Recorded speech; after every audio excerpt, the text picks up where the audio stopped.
He knew everything about KGB ciphers and disappeared overnight. No body, no evidence. Not a single camera or agent recorded his escape. Then the strange things began. A beaten state security officer found unconscious near a fence. Fake bones mistaken for a family's remains. A military plane loaded with diplomatic mail that took off from Moscow on the day of the disappearance. And at the CIA, a medal was already being prepared. But for what exactly? He sold secrets for $1 million and got a slap in the face. First a hero, then a traitor, then no one. He sued the CIA. Even American newspapers mocked him. How did he manage to flee the USSR right under the KGB's nose? Why did the Americans refuse to pay and simply discard him? And what was inside the containers marked diplomatic mail? The answers are only at the end. And the ending of this story will make you question the sanity of both sides. Watch until the end. This is not a spy movie. This is reality. The 8th Directorate of the KGB wasn't just another department. These were the guardians of Soviet communication channels, the architects of unbreakable codes that connected Moscow to its most sensitive operations worldwide. Viktor Shemov held the keys to secrets spanning continents. His disappearance came at the worst possible time.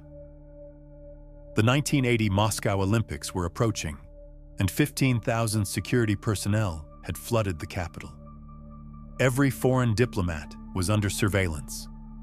Western intelligence services had called for boycotts after the Soviet invasion of Afghanistan. The KGB expected provocations. Yet somehow, in this fortress of surveillance, a cipher specialist and his family had simply evaporated. The initial theory seemed obvious: kidnapping. Foreign agents had somehow penetrated Soviet security and extracted a valuable asset. But border records showed no unusual diplomatic departures. No foreign aircraft had left carrying unauthorized passengers. The forced abduction theory crumbled under scrutiny. A more disturbing possibility emerged. What if Viktor Shemov had chosen to disappear? Viktor Shemov seemed an unlikely candidate for betrayal. Born in 1946, he'd graduated from the prestigious Bauman Technical Institute with a degree in spacecraft engineering. The 8th Directorate recruited only the finest technical minds from the country's elite universities. His personnel file read like a model Soviet officer. Devoted to party and country, exceptional specialist, no drinking problems, no financial irregularities, no romantic entanglements. A devoted family man with an impeccable wife from Leningrad who worked at the Polytechnic Museum. But appearances can deceive in the intelligence world. The very qualities that made someone trustworthy could mask deeper currents of discontent. A breakthrough seemed to come from an unexpected source. A border guard at a Soviet-Finnish checkpoint claimed to recognize Shemov from photographs. The family had allegedly crossed into Finland. Had the major truly defected to the West? When investigators brought the guard to Moscow for questioning, the story fell apart. He admitted fabricating the entire account, hoping to impress his superiors during a Moscow assignment. The search continued, but leads were growing cold. While Soviet investigators pursued dead ends, a different drama was unfolding in the suburbs of Moscow. American intelligence had been watching, waiting, preparing for something far more ambitious than a simple defection. In CIA headquarters at Langley, analysts had been studying satellite imagery and agent reports from around Moscow. They'd identified the construction of a secret communication line running southwest from the Ministry of Defense to classified facilities near Troitsk. This line carried information about new weapons development projects of immense strategic value. The CIA developed an operation codenamed Tau, or Q-Ball. The goal was to intercept Soviet telephone cables by installing a sophisticated listening device directly into the communication infrastructure. The equipment cost over $20 million and required specialized training to operate. American operatives practiced on mock-ups of Soviet utility access points. They were warned about unexpected hazards, snakes sometimes sheltered in the underground chambers. One trainee discovered this wasn't a joke when he found a small serpent coiled inside a practice facility. "They told us there were 2 pieces of news about snakes in Moscow," recalled one operative. "The good news was that there weren't many snakes so far north. The bad news was that all of them were poisonous." In August 1980, 2 American embassy personnel successfully reached the secret communications access point and installed their surveillance device. The precise coordinates had come from an agent working in Moscow under the code name Sapphire. But who was Sapphire? And what connection did this mysterious source have to the missing cipher specialist? The answer would emerge only through tragedy.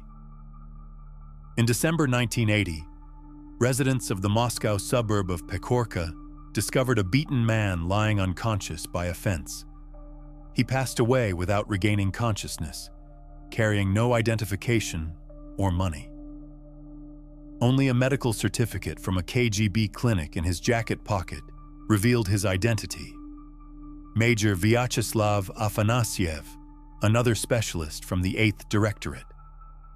2 cipher experts from the same highly classified department encountering fatal circumstances within 7 months. The coincidence was too striking to ignore. Investigation revealed that Afanasyev had been celebrating his birthday with friends and was returning home via metro when he encountered a group of criminals who targeted intoxicated passengers. When the major threatened them with serious consequences, they realized the danger of attacking a KGB officer. To cover their tracks, they beat him unconscious and dumped his body outside the city. The case became a symbol of corruption within the Ministry of Internal Affairs, leading to massive personnel changes and eventual reforms under Yuri Andropov's leadership. During interrogation, one of Afanasyev's attackers claimed they had also eliminated a family, suggesting it might be the missing Shaimovs. A full military regiment was deployed to search the indicated location near the Moscow Canal. Soldiers discovered buried bones and initially reported success, but forensic analysis revealed they belonged to an elk, probably buried by poachers. The suspects eventually admitted they'd never heard of Shaimov and had been stalling for time, knowing they faced execution for the officer's demise. The investigation reached a dead end. After another year of fruitless searching, the case was officially closed. Viktor Shaimov and his family were declared deceased at the hands of unknown criminals. But the truth was far more complex than anyone imagined. By summer 1982, CIA operatives had been accessing the secret communication line for nearly 2 years. The installed device faithfully recorded information exchanges, and every 6 months, American agents conducted maintenance operations under intense surveillance. The intelligence harvest was substantial, but the operation required constant risk. Each approach to the access point could result in exposure and diplomatic catastrophe. "My wife and I received an assignment to retrieve the recording device on a Saturday," recalled CIA operative Gene Coyle. It sounds simple, but preparation took months. Coyle had spent considerable time establishing predictable patterns for KGB surveillance teams.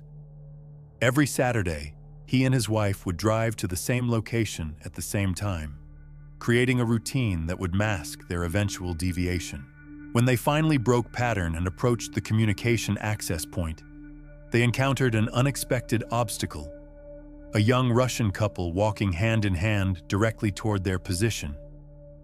The Americans were forced to sit and kiss for several minutes, maintaining their cover while the couple passed. "Such were the sacrifices I made for my country," Coyle later joked. The recorded intelligence was shipped to the United States via diplomatic pouch, where it was analyzed with assistance from the same secret agent who had provided the original coordinates. Sapphire. Sapphire was Viktor Shaimov. The missing cipher specialist hadn't been kidnapped or eliminated by criminals. He had orchestrated his own defection to the CIA, taking with him intimate knowledge of Soviet encryption systems and communication networks. But when had he decided to betray his country? And how had he managed to escape from the Soviet Union with his family? According to later interviews, Shaimov's transformation began during foreign assignments. Walking past store windows abroad, he realized he wanted to live in the West, convinced his technical skills would be better compensated there. However, former KGB officials note that ideological defection was extremely rare. Material concerns or compromising situations typically motivated such decisions.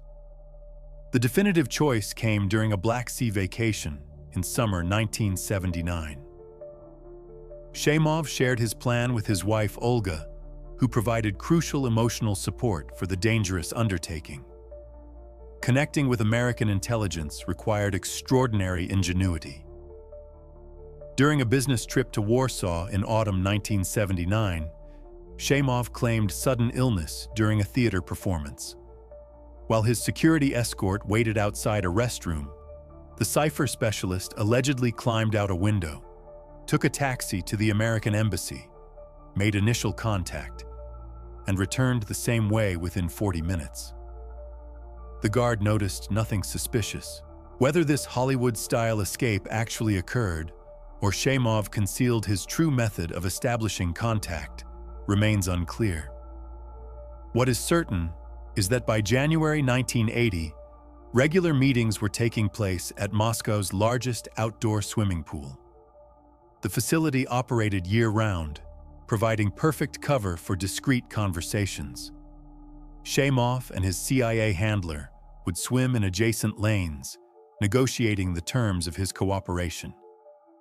The cipher specialist presented two non-negotiable conditions: $1 million compensation and immediate extraction to the West. He categorically refused to remain in the Soviet Union as a double agent, knowing that discovery would mean execution.